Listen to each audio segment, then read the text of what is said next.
Hey everyone, welcome back to the channel. I hope you're doing well.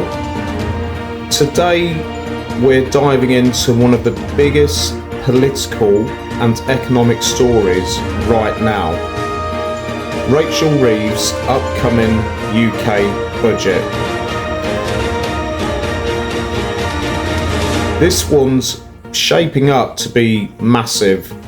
We're talking potential tax rises, tough spending choices, and a big debate over how to fix Britain's finances without crushing growth.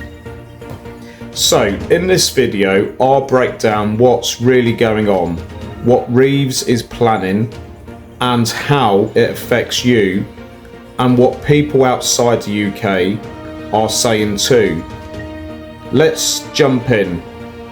So, Rachel Reeves, the Chancellor, is just weeks away from presenting her first full autumn budget due on November the 26th.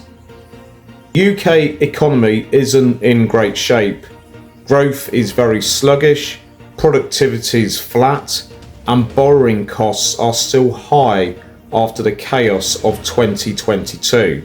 Office for Budget Responsibility, that's the government's fiscal watchdog, says there's 20 to 30 billion pound gap in the public finances.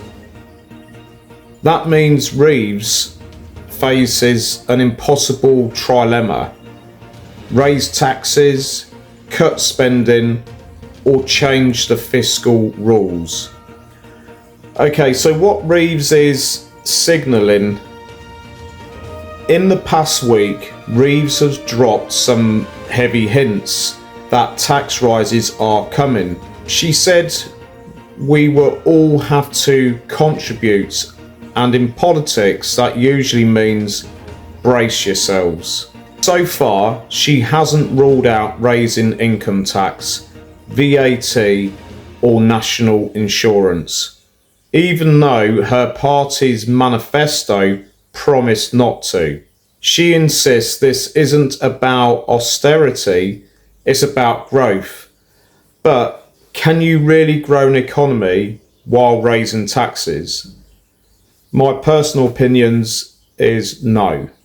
What analysts think could happen: Reeves might raise income tax rates by around 1%, which could bring in £11 billion a year, freeze tax thresholds so inflation pushes more people into higher tax bands, or reform council tax, doubling the top bands or creating a mansion tax, cut certain tax reliefs for wealthier earners. On spending, she's likely to protect investment, roads, housing, and green energy. So, who gets hit or who might gain? Let's talk about impact. Low-income households won't see big direct changes, but if tax thresholds stay frozen, more people will start paying tax. Middle earners are the main group in the firing line. A 1% rise in income tax means about between £300 to £400 less take-home pay for someone on £40,000 a year.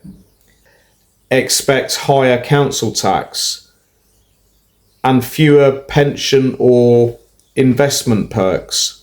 Also, businesses may face higher employment national insurance, but Reeves is promising new investment incentives to offset it.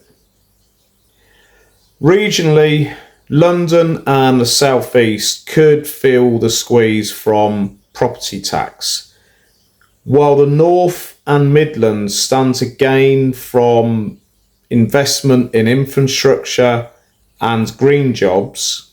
So politically, this is very risky. breaking tax promises right after an election is never popular.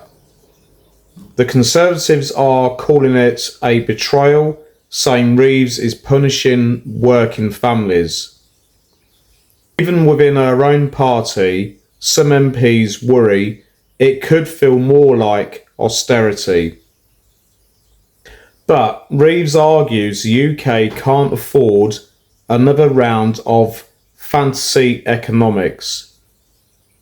She's betting that being honest about tough choices will earn credibility with markets, even if it costs her popularity right now.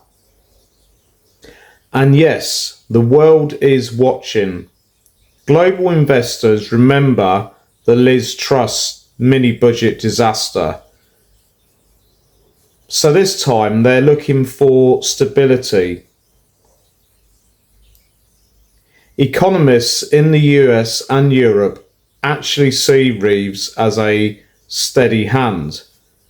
Reuters reports that markets view this budget as a test of whether the UK can balance growth with credibility. Some European ministers have even praised her productivity focus, something many EU economies struggle with too. If she gets it right, it could rebuild trust, both at home and abroad. So, the big picture. Here's what to look for on budget day. 1. The OBR's growth forecast. That will set the tone. 2. Any changes to tax rates or thresholds. 3. Surprises on property or wealth taxes. 4. How the markets react afterwards. If borrowing costs stay stable and the pound holds firm, investors will likely buy into her plan. So that's where things stand ahead of Rachel Reeves' big budget. It's a massive moment for the UK economy and for her personally. What do you think? Should she raise taxes to fix the books or focus on growth first? Drop your thoughts in the comments. I'll be reading through them all. And if you've found this breakdown helpful, hit the like, subscribe and turn on notifications so you don't miss out on the full budget day coverage. Thank you for watching and I'll see you in the next one.